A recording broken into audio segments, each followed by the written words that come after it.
What up? Messed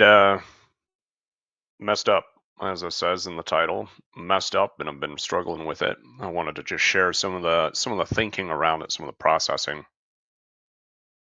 If you choose to listen, if you choose to engage, I don't know. Right? If it's beneficial to you, great. If you get something out of it, leave a comment, let me know, or just ask me a question live while I'm here. If you don't, oh well, I'm here live anyway. I don't know. Sometimes it just doesn't matter. You know what I mean? Like sometimes going live to with no interaction, like whatever. Well, I'm still here because sometimes it's not the point. You know what the metrics look like, or who's watching, who's not, etc.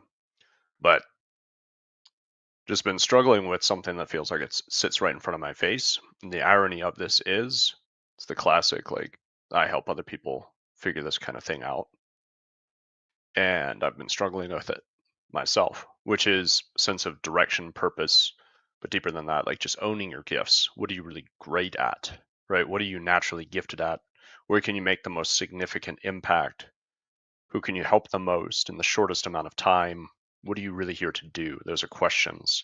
They're important questions to ask yourself. I ask my clients, and I've been asking myself and realizing once again that I've kind of leaped out with a pattern of mine, which is to go out and do a business offer. What I mean there is like a make money offer, right? A business coaching offer. Because I'm good at it. If you know me, I don't offer anything that I can't back up, and that usually comes with some sort, even to the point of some form of a guarantee. Um, right. And so I always look at, like, well, what can I back? What can I back fully in absolute integrity? That if you follow this process, and that's key to me. If you don't have a process, I feel like, well, there's not really anything there. If you can't show a process, a system, excuse me, systems are what's transformational, not aspiration, not excitement, not a new ambition. Systems are what leads to sustained transformation, processes, habits. So the question becomes, well, how do you change your habits? How do you change your systems? Or is it going with that? Well, I'm a little all over the place, but if you know me, it's not unusual. So I help others develop systems and habits to succeed in their business, but it always starts with the mindset. And every time, and I've struggled with this, and I thought maybe it's time to just avoid it. Maybe people don't really need mindset. Maybe all they need is the systems. Maybe all they need is just better operations, processes, right? If you can just optimize the machine, everything else will flow. You don't have a mindset issue. You just have you have a commitment issue or an action issue or anything like that. And I've actually struggled with it because I wanted to prove it to be false. Um, Straight up, that's where it was. I got deep into mindset. It was deeply transformation, had a profound impact on me.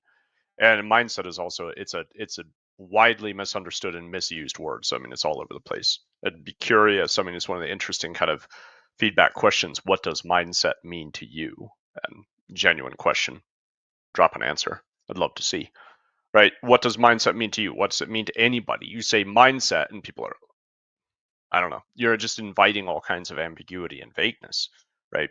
So, mindset for me was just a lifelong journey of personal transformation and growth, um, growing into the full capacity and potential of who I am. That's how I look at this. It's about unlocking who you are. It's not about becoming anything different. You're not here to be somebody other than who you are. You're meant to just be yourself. And when you are truly being yourself, that's a state of flow and alignment. And that's where things do flow. And that's where that's where you live in your optimal state. And what that means is you're also accomplishing more, but you're not going to feel it in the grind sense. You're not going to feel like it's this major push and struggle, um, pushing a boulder up a hill, because you're no longer struggling against who you are. And what I mean there is, like, you're no longer struggling against your identity. So that's different than struggling against who you are, because who you are is not your current identity all too often. Who you are, your personality is not you. a little trippy, but it's true. You are not your personality.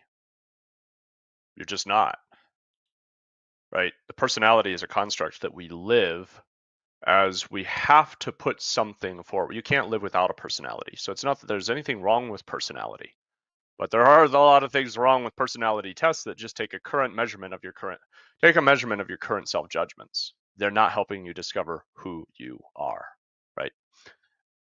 Major difference. And there's a lot of power in that distinction.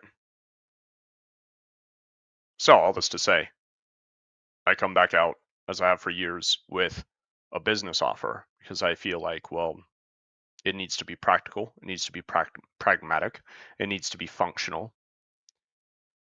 and I need to be able to talk about results. What are the results? Are you going to make more money? That's easy. It'll help lots of people make more money. I'm good at it.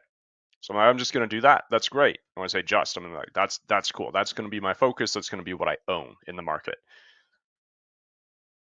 How do you own make more money? Well, you don't own make more money. You go and find your proper niche and all that. And I thought, well, perfect. High ticket offers, right? Perfect because I've been doing that. Been helping coaches, consultants, and agencies sell more at a higher price for the last couple of years. Worked on some big accounts too behind the scenes. It's pretty cool. I've had a lot of great exposure. Once again, I'm really good at it.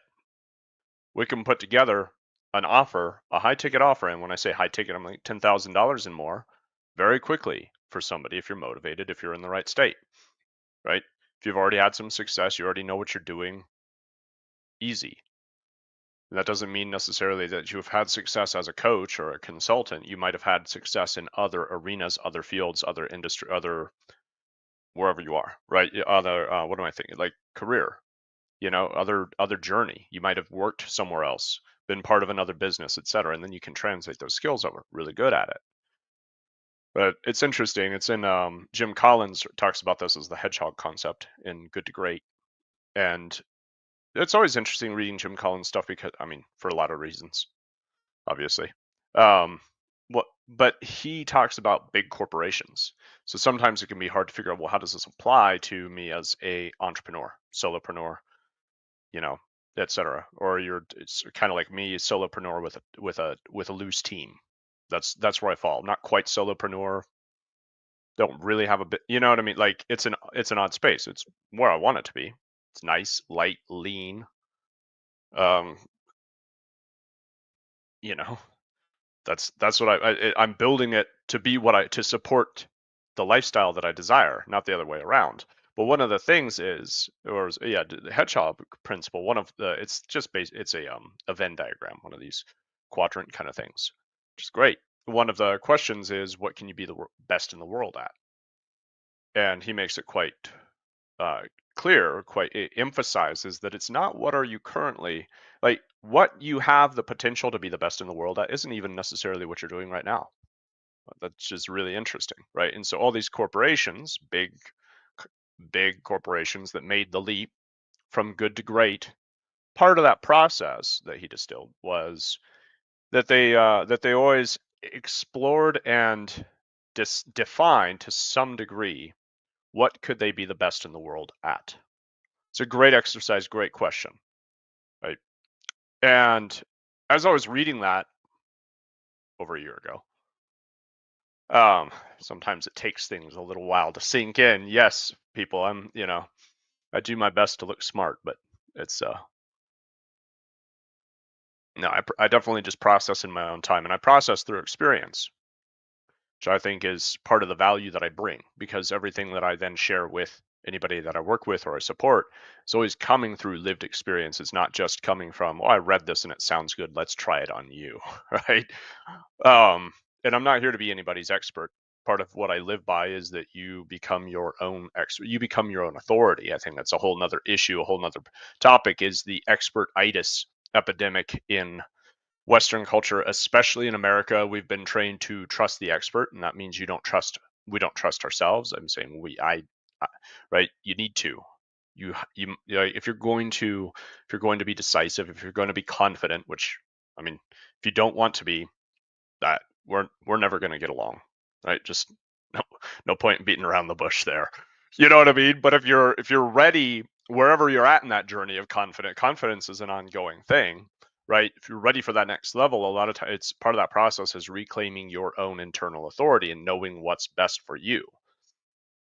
It's problematic when coaching becomes infused with that kind of same expert, which is where guruism comes from, right? We're looking for, oh, save me, guru, save yourself, become your own authority, rise, take up your own bed, and walk. You know, because even if we go to Christ, what did he do? Was tell tell those who he performed miracles for to take up their own bed and walk. That happened multiple times with the paralytics, people that couldn't walk. There is a miracle there. Something has changed in their neurology and physiology to be able to do that, but it was up to them to take the action. Nobody was going to do it for them.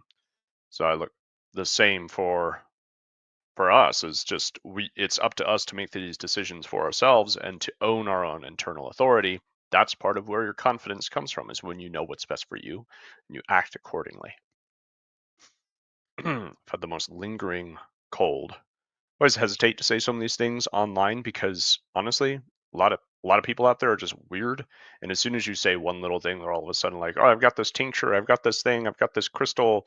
You wave around your head, and it's gonna. No, I don't need anybody's fix right now. Thank you. It's the same thing if you talk about anything mindset too. If you say like, "Oh, like what being if you come out and be vulnerable at all, it's amazing all of a sudden where people show up and be like, I have the fix for you. And you're like, yeah, no, thanks. I don't need another. That's actually part of what I'm getting at is in my own journey, I gave away a lot of my own authority and a lot of my own confidence because I always felt like, well, somebody else has a better answer to all of this than I do. Coming back to my journey, right? So, because I was doing a lot of business coaching, trying to prove that mindset wasn't part of it. And I realized, no, it always is. It absolutely is. And then the greatest transformation, the greatest testimony, like all my testimonials always speak to the internal transformation. Excuse me. Hopefully the mic mutes that. Sorry. It's what comes of drinking coffee while you're going live is, cheers. Maybe not for you because you're all more, sophisticated. Anyway. I wouldn't be surprised if it's just a little more vulgar with me. Anyway, where's it go? Yeah, even those I worked with on a purely like practical, pragmatic, let's just work on business systems, even their testimonials speak to the internal transformation. It's because it's what I do by default. I think it's, and I say this also because it's important for all of us to remember me, you. I'm talking about me, and I'm sharing it for you. It's because we take ourselves for granted. We take our deepest, most profound, like what we're best at, for granted because we're closest to it, and we can't see the forest for the trees, kind of thing, right? And if you're like me, you struggle with. There's one of those ones of like, oh no, watch out! Like people are gonna come in and be like, oh, do this thing, and I've got this want to channel these archangel messages to you. Nope, no, thank you. I don't need you to channel anything for me, right? Because once again, I'm not going to take somebody else's authority as greater than what like I don't need somebody else to intervene there for me. No, thank you. We all have our own connection to God, and I don't need somebody else to try to step in and be an intermediary. Anyway, the we take ourselves for granted. We take our own gifts for granted. We can't see the forest for the trees, right? And I've done that consistently when it comes to the realm of mindset, inner healing, personal transformation. It's what I'm most naturally gifted at. It's what I do by default.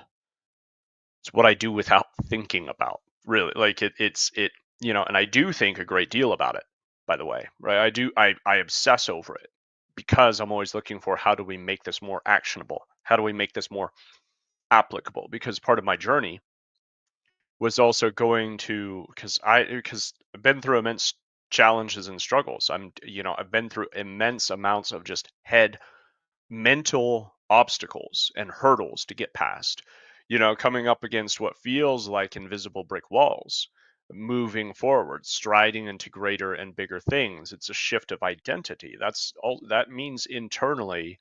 One aspect, an old personality is dying so a new one can be born. Once again, back to personality. As I said, personality is not bad or wrong. It's just not who you are. It's the persona that we put forward so that we can interact with the world. Plain and simple on some level. It's a construct that we create. So that's the thing. When you're unhappy with yourself, well, we've created it.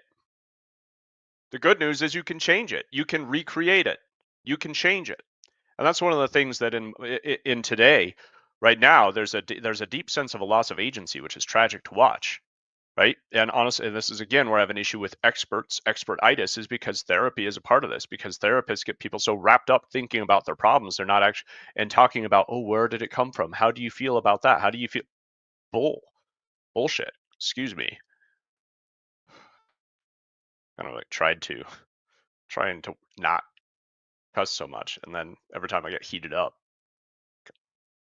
Old roofer talk. It's spend enough time in the trades, and you pick up some fancy French vocabulary. Put a good deal of it behind, but can slip right back out. Anyway, no excuses. I can recreate that too. It's among all the it just doesn't. I guess it just doesn't land high enough on the priority list. Here we are.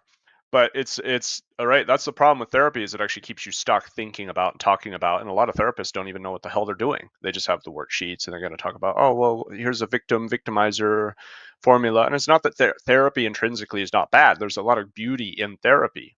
There's a lot of wonderful therapeutic arts. But the problem that we live in is a lot of just misguided therapists that aren't even challenging people's identities. They're coming in with ideology, and they're promoting an agenda. That's deeply problematic. How do you sort through that? Well, I don't know. Definitely not with a license, because a license does nothing. Certifications and licenses and degrees are all made up. They were made up at some point, and I know you have to be vetted by a board and blah blah blah blah blah. Yes, I know, and some of them are more respectable than others. Like, I mean, I'm going to take a chiropractor more serious than a lot of things, but even there's a lot of just crack chiropractors. They go and they get it's just not that good because they don't actually know that much. They just rack them and crack them. They're going to make their money, right? And then you talk to a really good chiropractor who really loves their craft and takes it serious and obsesses over optimizing the health of their client, of their patients. That's the person you want to be connected to and work with. And a good one is also going to have this understanding that they're not there to be your expert, right? They're not there to be your guru. They're there to assist and guide you. And that's what great coaching is. And then you have again, it comes back to the thing of like that you can't pretend that something that can heal cannot harm.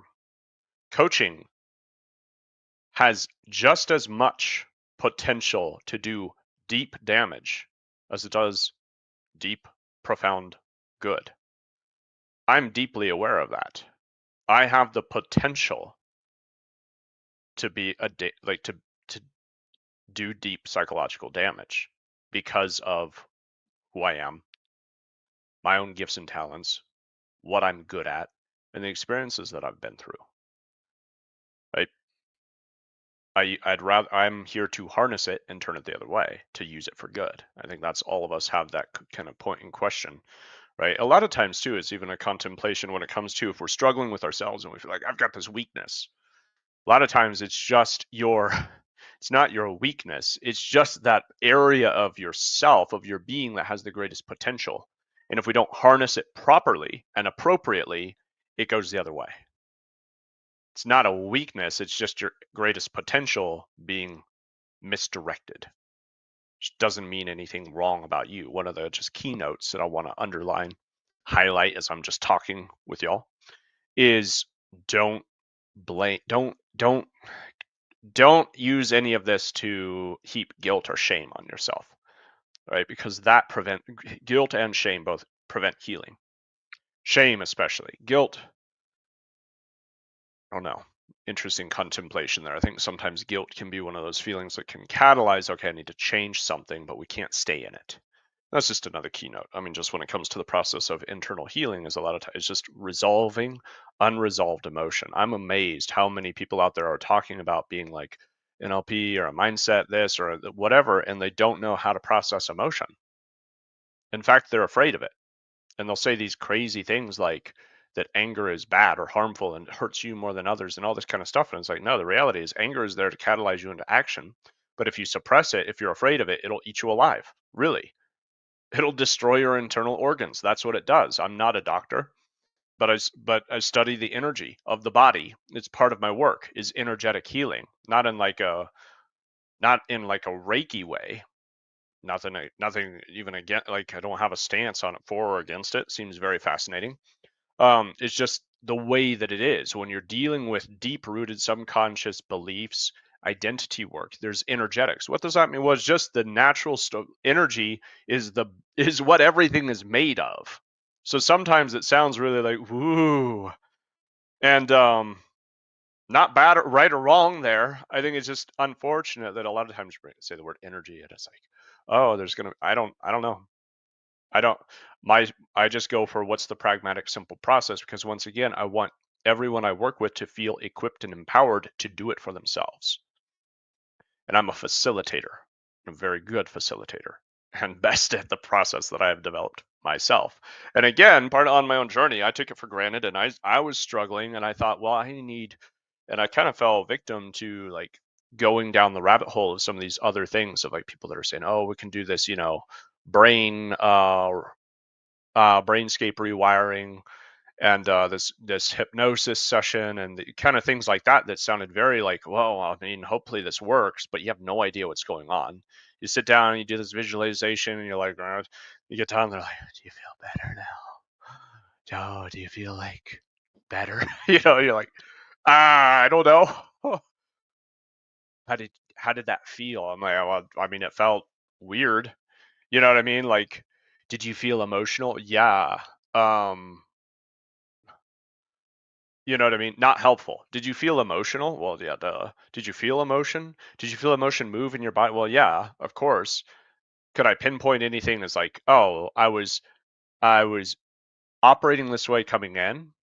I was operating here coming in and I'm operating here coming out. That's what I'm looking for. Right? Can't measure it.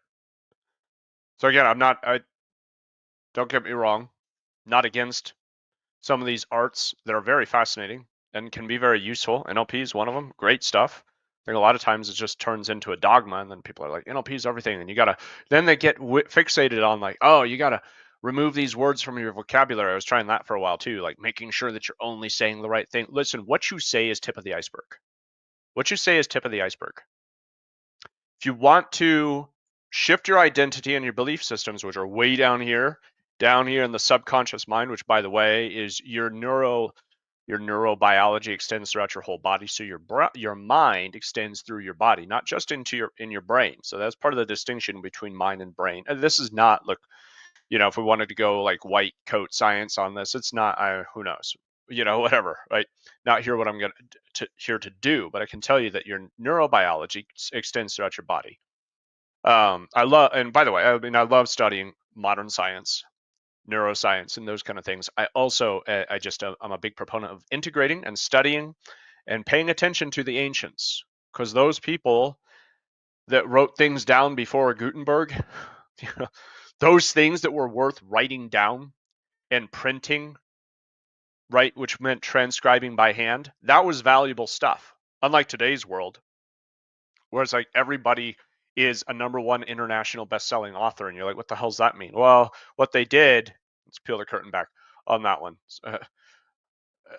You find some little like super niche, weird subject on Amazon where there's little to no competition, and if you can sell 5 copies of your book, and one of those copies, somebody bought from Pakistan, no offense, Pakistan, all of a sudden now you're an international best-selling author because you're the best-selling author in that category, and somebody bought one overseas. Wow, right? I mean, and not to diminish the authors out there that are genuinely best-selling authors, as in, you're genuinely leading in a competitive crowded herd, but I don't have a lot. I'm just not about this thing of like, oh, best-selling author. What category? How many copies did you actually sell? You know, it's not to diminish the value of the writing or the work. It might be great, but let's not just this whole facade marketing that we're steeped in, especially with social media is a big place of it, is tiring. Just straight up, it's just exhausting. It's tiring, you know, and I fall prey to it. I fall victim to it. Either feeling like I'm not enough because I went and watched the wrong thing, saw the wrong person's profile and see somebody else who's younger than me and is more successful in business than me. And then what does that do? It compounds this feeling like, God damn it, I need to get better at helping other people sell high ticket offers and make a ton of money. And look, nothing wrong there, nothing particularly changing there, except to the way that I approach it and the whole internal dynamic approach towards it, right? Is because as soon as you step into a place of wanting to prove something, that's when you've lost your own internal grounding, right? It's a destabilizing effect. So where was it going? Oh yeah, language. Language is only the tip of the iceberg because language is of the rational mind or the conscious mind, and emotion, energy in motion, emotion is the language of the subconscious or the non-rational, not irrational, although it's sometimes looked upon that way. Because in the West, we also have this tendency of thinking that, like, well, when things are rational, worshiping intellect and logic, which are worthy of esteem, but they are not to be worshipped. That's why the rise of AI has a lot of people freaked out, is because, well, if this machine is more intelligent than I am, but what is intelligence? It's not just the ability to process information, right? Which is all AI can really do. The artificial is very key. It's not true intelligence. I'm not saying that just to make myself feel better. It's the reality. There has to be a creative force guiding it, or else it's of no value, or it can be destructive. I sure do enjoy these afternoon rants. Hope you do too.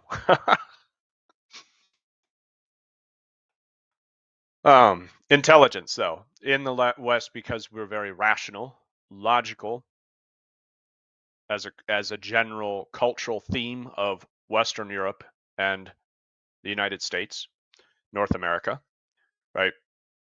We've come to believe that the left brain is smarter than the right brain, as it were, or the rational is smarter than the non-rational. Then we come up with irrational. Oh, that's irrational behavior. Yeah, well, you know, if your rational mind was so powerful, you'd be able to think your way out of irrational behavior. But you're not. We're not accusing anybody, right? But that's the case, right? And what is self-sabotage is irrational behavior, which comes from the non-rational being, which is the part that needs healing. And that's the bottom of the iceberg. So the words you say are on the top of the iceberg, and you think, can stand in front of the mirror and say I am statements and think that that's going to change you. It's not raw. It's not bad. But when it comes to leverage, you're talking about 1 versus a scale of 10.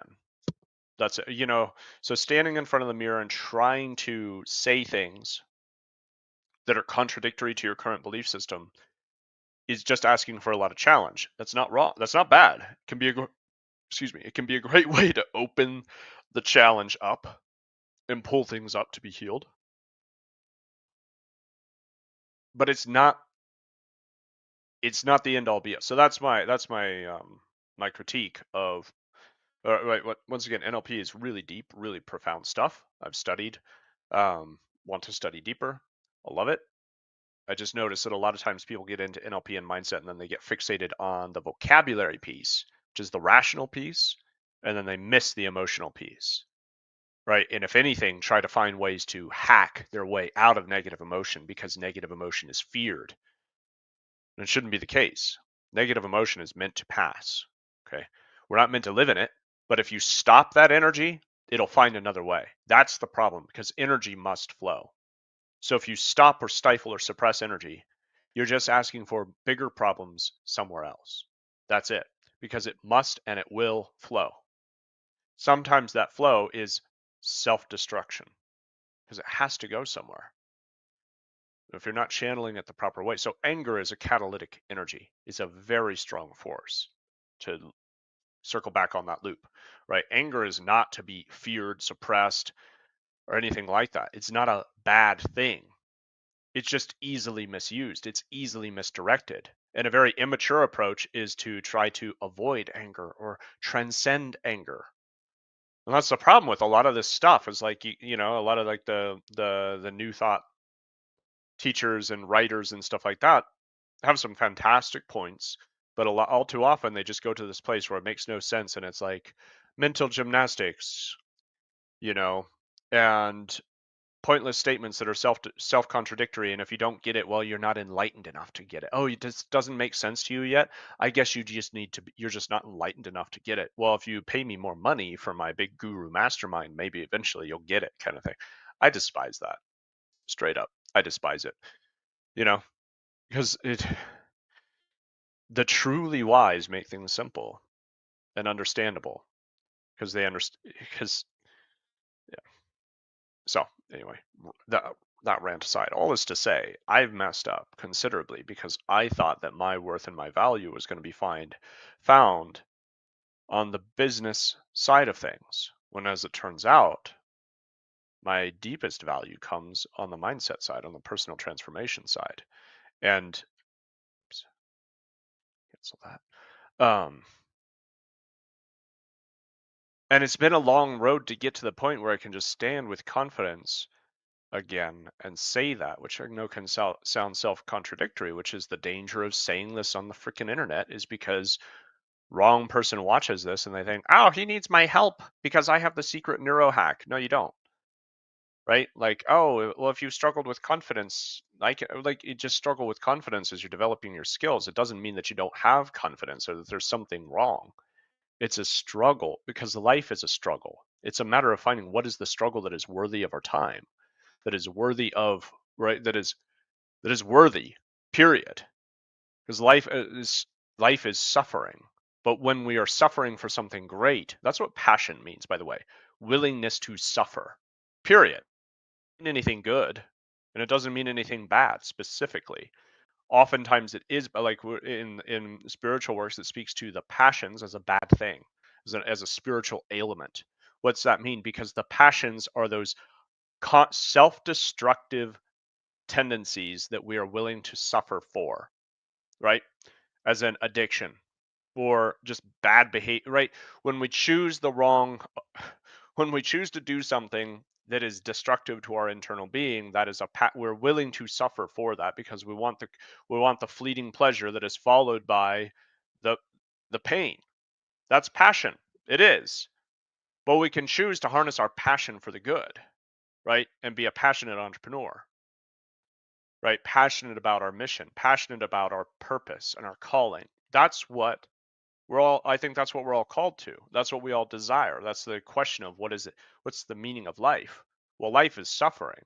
We're not going to get around that, right? And so that's once again one of the sharp lines I draw between myself. Like, I just don't stand for any of these ideas that I find neurotic and weak and insipid, that think that somehow we can escape the suffering of life if we just got the right neuro hack, right? Or the right, mind hack belief.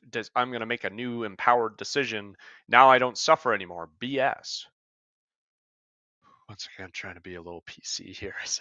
Not PC, just keep it, you know. I'm getting worked up because I hate this garbage, because it's deeply deceptive, and it puts well-intending people into a hamster wheel of thinking, oh, if I could just get there. Well, if I could just believe it enough, I would no longer struggle. That's not true.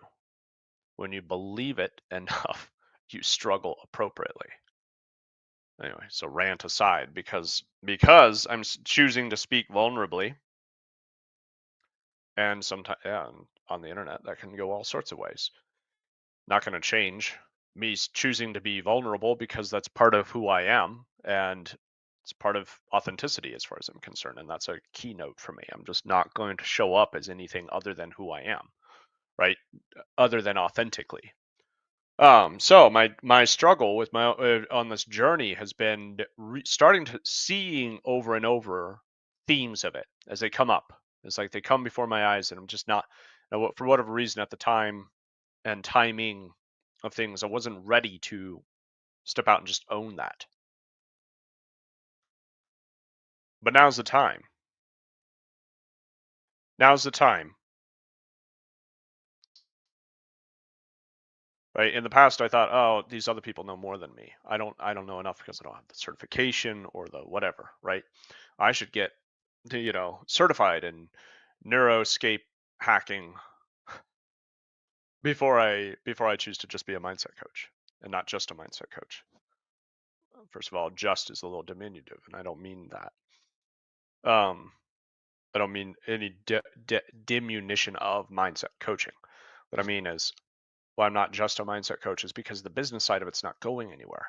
I'm really good at helping people master their messaging and get better at sales and just upgrade their offer, right?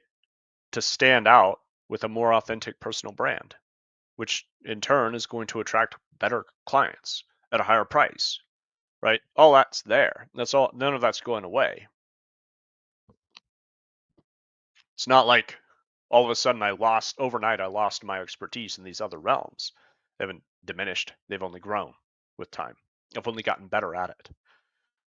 What I'm seeing is I was guilty of something that I've thought a lot about, which is that when you enter the market and you lead with a message that is not resonant with your own heart, it's going to be a struggle. And sure enough, it's been a bit of a struggle for me. I've just felt like something was missing. I wasn't feeling my full energy. I was dragging a bit. Why? Well, because I was just approaching it just off enough. And maybe it comes with a deeper sensitivity, or maybe not. I don't know. But there's a point where it's a matter of degrees. Degrees of difference can make a world of difference, right? So being off by a few degrees, leading with the wrong piece, the wrong portion of it, with high ticket offers, instead of it's time to know yourself and end self-sabotage so that you can level up your business. That's the key. That's the core of it, right? So all that to say, it's interesting how, well, let's say what, I don't know. Here's another chain of thoughts. The word unshakable has been the word for the business for several years now. I can't remember which year exactly that was. I could look back probably and find when, right? Unshakable. And it has to do with the internal game. It has to do with becoming unshakable within yourself, being grounded in who you are, your own self-knowledge, owning your own authority, right? Excuse me. And your gifts and talents, owning your value, just understanding oneself, know thyself, as Plato would say. It's key. It's paramount. If we don't know ourselves, we're just struggling in life because we're flapping around like a reed in the wind, this way, that way, right? What's the latest trend or fashion? It's it's cryptos, then it's NFT, now it's AI. No. What do you stand for? Who are you? In the vast sea of the unknown, in the vast sea of how many other people that want to do something, right? They want to make a name for themselves. They want to go do whatever it is that probably there's a lot of, inevitably there's a whole lot of competition in whatever realm, in whatever arena we step into. So it's a matter of really owning, well, who are you? Because if you're not grounded in yourself, you are shakeable. That's what it means, right? If you're not, and it's not about, confidence is not rated by how you compare to other people in the room. It's a false metric. Excuse me. Dare I say, it's a shakeable metric.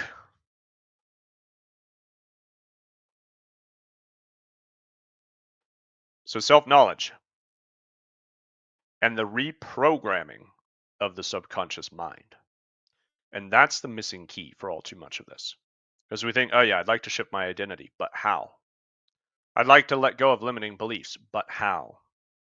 Right? You might read some fantastic books, like one of my favorites, which I highly recommend over and over, is Secrets of the Millionaire Mind by T. Harv Eker. Read that book, though, had a very significant impact on me. It was a turning point moment reading that book. does a phenomenal. I mean, I just can't recommend it enough. But here's the thing: does a phenomenal job of talking about here's the what to think, but getting to the how, getting deep enough to actually make the shifts of what you believe and what you think. That's the crux. That's what makes all the difference. Because we will continue to reap what we sow. We will continue to find what we are looking for.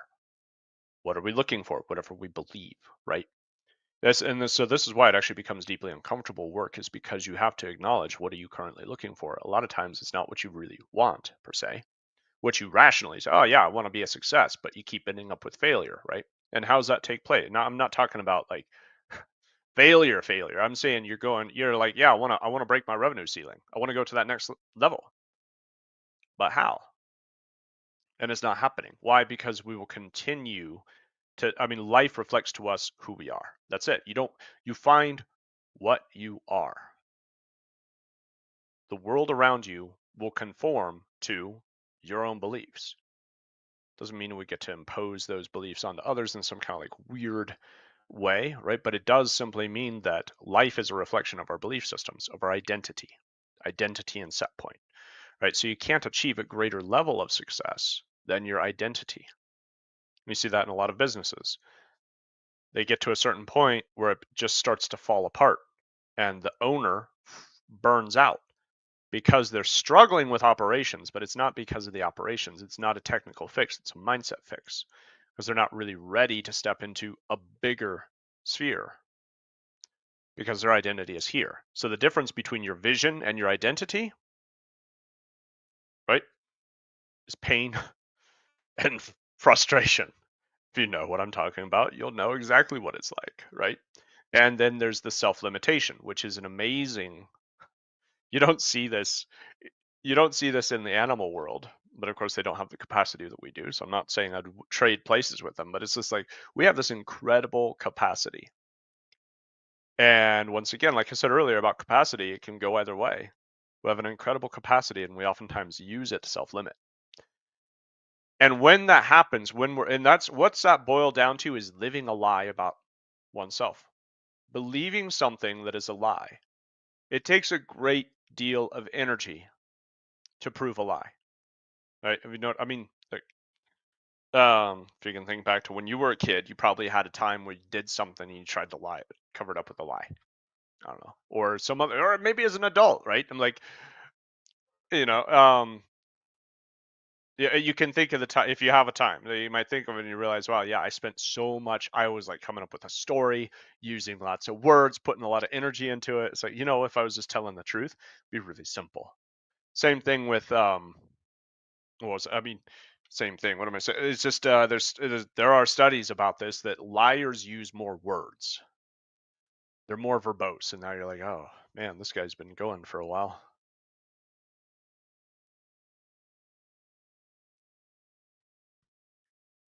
Liars use more words because it takes more energy. It takes more work to try to force something that is not true. Right? That's the key. So coming back to this idea of personal growth is really personal discovery. Because it's about discovering the truth of who you are. But a limiting belief is a lie about ourselves. You're not good enough, right? That's a lie. But it's a very epidemic lie. It's one that pervades, right? And so again, we have this incredible capacity, and too often we as human beings use that to limit ourselves. And so then the sad tragedy is to think about, what would we, as how would the world be different if everybody was living their potential? What if it wasn't everybody? What if it was just 20% of people were living their full potential? How would the world be a better place?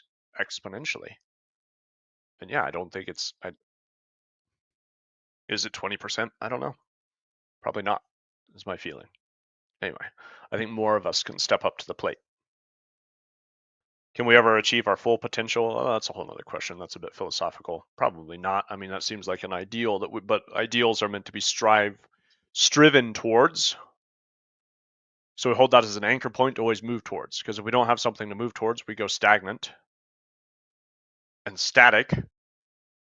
And then what? Well, then nothing happens. It's no bueno. So it takes a lot more energy to force a lie into existence. Coming back to that, what that means is then your own energy is schismed, divided within yourself in the experience. And then productivity suffers, focus suffers, right? Sleep suffers. So just saying, what are the ripple effects? All over the place. So when you free up your energy because you step back into the truth,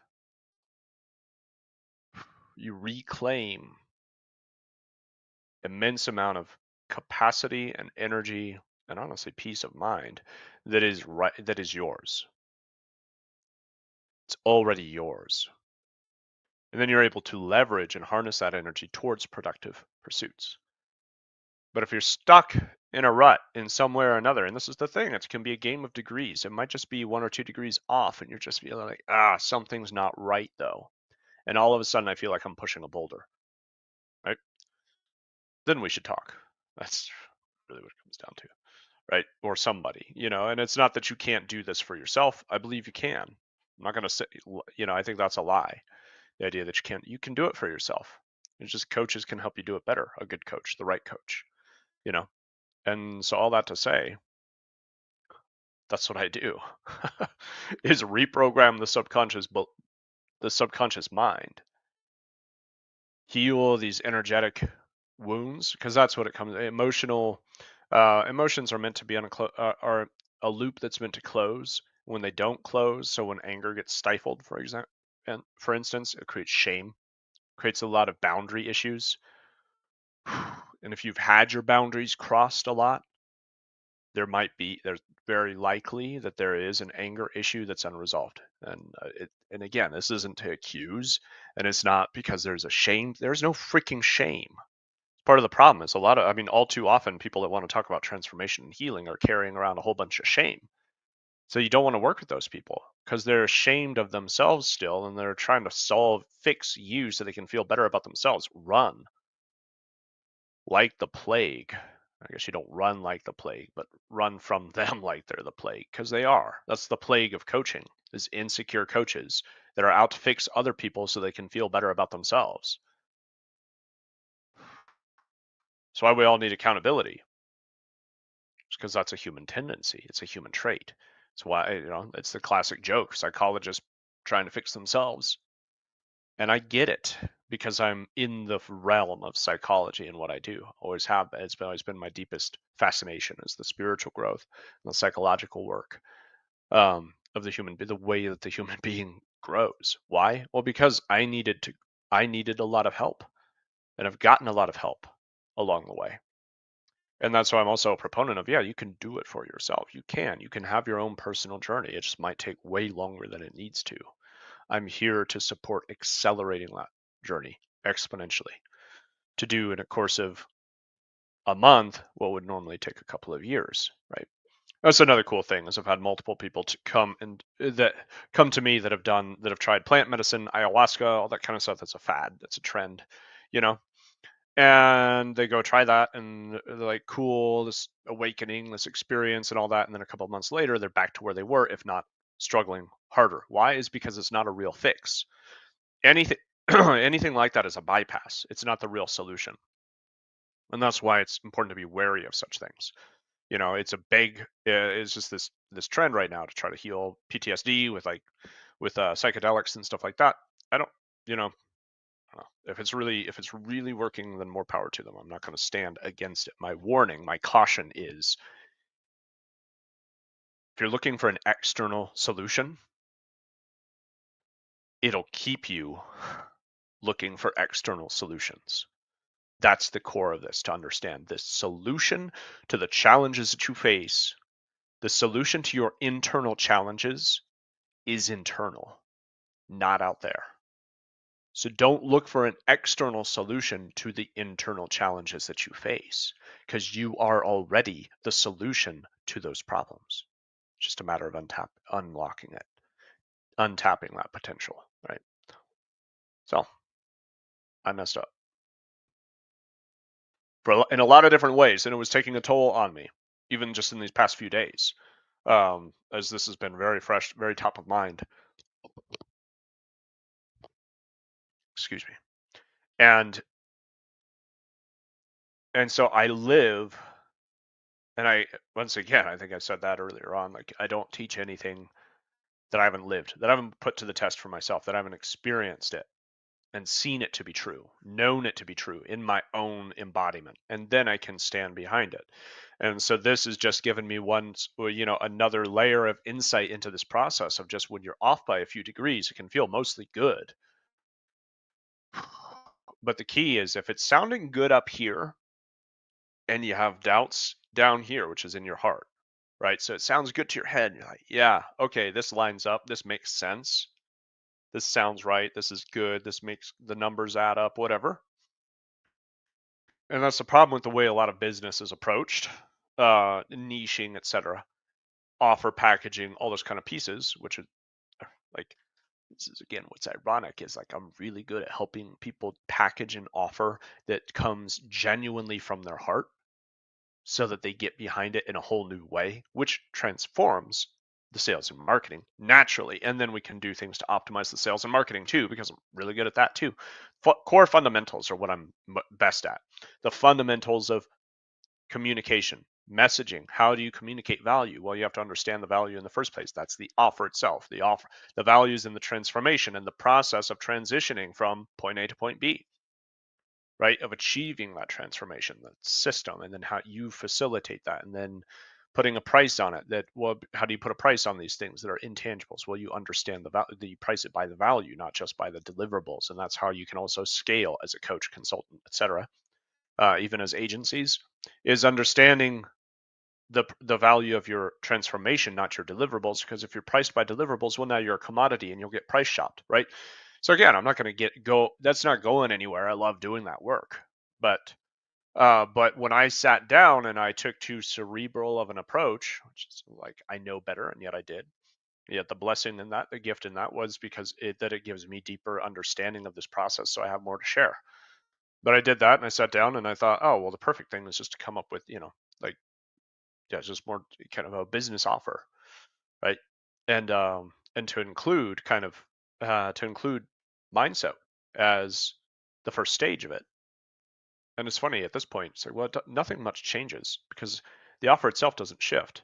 What I'm realizing is the way I feel most authentic connecting with the rest of the world, it's the rest of you, whether we're communicating through this digital medium or I know you in person or however it is just standing in that one space that is truly, that's what I own more than anything, is the internal transformation work, the mindset, right? And I use these different terms because mindset can be broad and vague and can mean a lot of different things, a lot of which can just be nonsense. But practical, pragmatic internal healing and transformation. And the transformation happens when you shift your identity, right? Because you can't have a successful business with an unsuccessful identity, right? You can't achieve your dreams with your current identity, period. And that's the hard truth. Our current, and this is eternal, this is fractal, as in it's always, this is the infinite game. This is where the growth mindset comes in, if you're familiar with that, which is being more committed to the challenge than to the event. So mindset is not an event. Identity shift is not an event. Oh, now I've got the perfect identity. Oh, cool. See you later. You know what I mean? Wow, amazing. You should write the book then. Which, nothing against writing a book. Don't get me wrong. I'm just saying, like, nobody has the perfect identity. It's in the pursuit of. And so then identity shifting becomes an infinite game because our current identity is the enemy of our next level identity, right? As Jim Collins would say, good is the enemy of great. So when I talk about failure, I don't mean bankruptcy, right? When I talk about failure, it just simply means failure to achieve the next level. I want to be a success, but I'm a failure. You're not a failure, you're doing great right now. But going to that next level is a whole nother game. That means shedding, because You're already capable of it. You just have limitations and blocks in the way, which are amazingly, constructed by this incredible capacity mind of our incredible human capacity creates limitation, self-limitation. We are unable to undo that, though. There is a process. That's the good news. If you've created it, you can recreate it. That's the good news. All right, gonna wrap. Thanks for riding with me. Leave your thoughts, and if what I'm talking about resonates with you, if you're ready to shift, to up level your identity, then of course get in touch. Send me a message. Um, Otherwise, just share your thoughts. What was your big takeaway from this?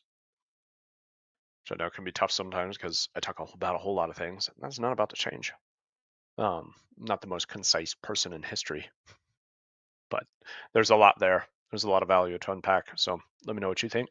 Share your big takeaway. Love to hear that. And I'll catch you all soon.